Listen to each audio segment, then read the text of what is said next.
Welcome to Poland Daily History with me, Nicholas Richardson. In this series of episodes, we're discussing how specific cities impacted Polish history. We left off our previous discussion on the topic of how the former Archbishop of Krakow, Pope John Paul II, helped launch the Solidarity movement.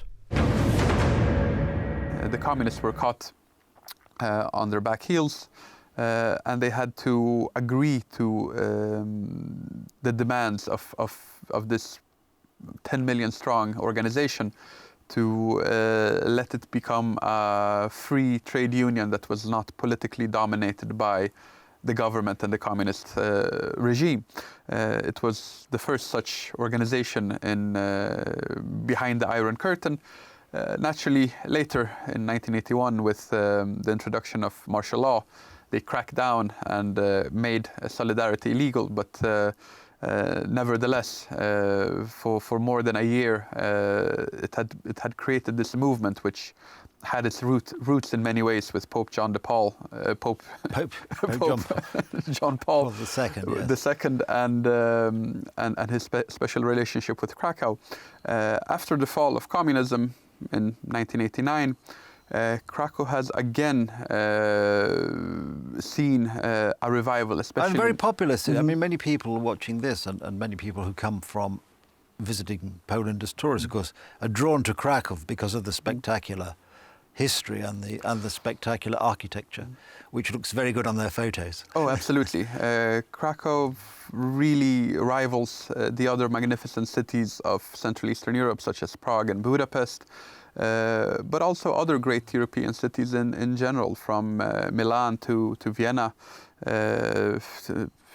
Paris is, of course, a much larger city. And also, yes, Paris, just because we were talking earlier about German destruction, of course, Paris, and it was made into a famous film, I think, in the 1960s. Hitler gave the order for Paris to be destroyed as well, and the German in charge thought, no, it's a rather nice city. Hence, the title of the film is Paris Burning, which is the cable.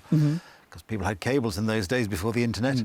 Hitler sent to the commander, a man in charge in Paris, and of course it obviously wasn't. Yes, there are two versions of it. One is naturally that he himself believed that it was a great crime to destroy such a beautiful city, but there are also those that say that he knew that he was probably about to be captured within a couple of weeks. And being known as the Butcher of Paris might land him a different fate and sentence than the man who handed the city over.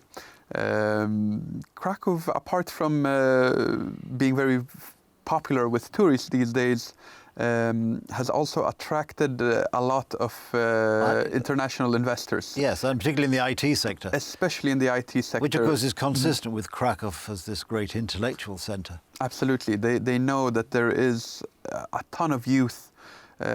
All together in Krakow, you have more than 200,000 students.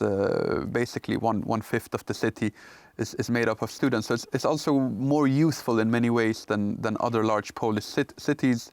These young people are gifted when it comes to technology and all of these issues, but they also have great ambition, and these investors, they know that the young people of Krakow are bound to work hard and with a great discipline.